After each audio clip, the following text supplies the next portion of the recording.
My song, y'all. They not like us. They not like us. This is my favorite song of the summer.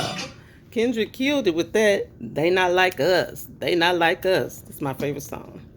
Hey guys. I wanted to make a video today. I know I haven't made any videos in a while. I've been just really relaxing this summer, spending time with my daughter. But today I decided to make a video on autistic traits and how they look different in each individual person. So I want y'all to know, autism is not as rare as you guys think. If you are high functioning, meaning you have low support needs, your autism is often missed and you go under the radar for having autism spectrum disorder. And as a result, we have people walking around today with autism spectrum disorder that don't know it, trying to function under these conditions. And they're struggling in important areas of their life. Relationships, forming friendships, keeping friendships, their school, the workplace, and just life in general. They're struggling in these areas because they're not aware that they are struggling with this disorder. So what I want to do today is kind of explain how an autism diagnosis can look totally different, especially if you're high functioning in one person than it does another person. So I'm a daycare, I'm a teacher, so I did my chart again just to show you guys how an autism diagnosis can look in one person and how it can look in another person.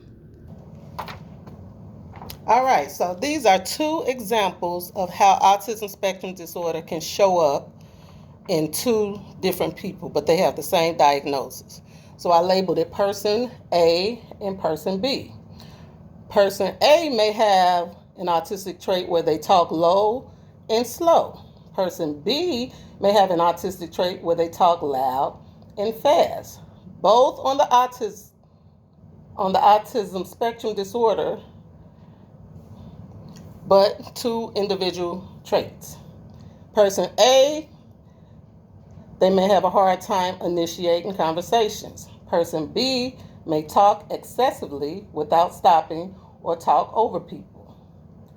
Person A may prefer distance during their interaction, whereas person B may invade your space to the point where you probably know what they ate for dinner last night.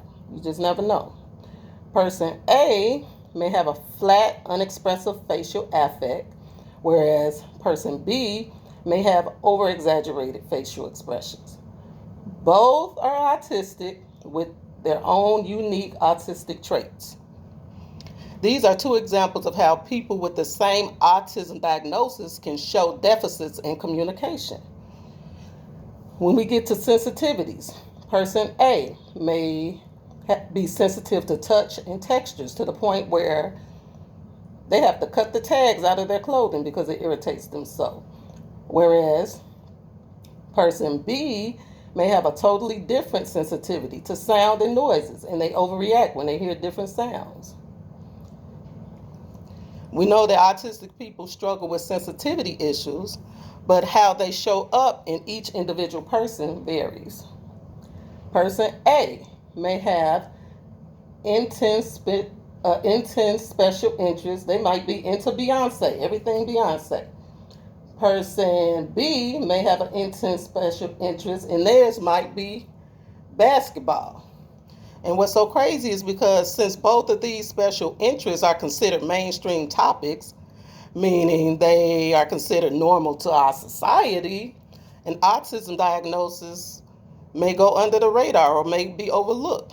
But remember, what makes it an autistic trait is how hyper-focused or fixated a person is on that particular topic. So they might not just like Beyonce, they might watch all Beyonce videos, watch all on TikTok, have all the clothing, go to all the concerts in every state that she has a tour on. Same thing with the basketball. They might not just like basketball, they're just fixated on every component of basketball. That's what makes it an autistic trait.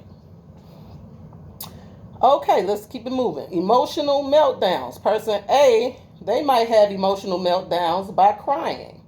Person B might have emotional meltdowns through rage or anger outbursts or aggression. Again, both are autistic but have their own unique autistic traits.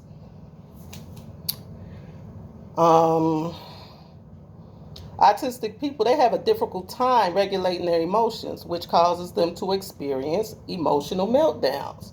And some other forms of emotional meltdowns could be, like I said, crying, rage, aggression, disassociating, running away, isolating, shutting down, etc. So, all of those are examples of emotional meltdowns that an autistic person may display. And last, stimming is something that autistic people do. So, person A, their stimming may be nail biting. Person B, their stimming may be pacing back and forth or shaking their leg. So, stimming is pretty much a repetitive movement or behavior that autistic people use to help regulate their emotions. I'm going to do some more videos on like these individual traits, but this is just an overall overview just to let you all know that people can have their own unique autistic traits.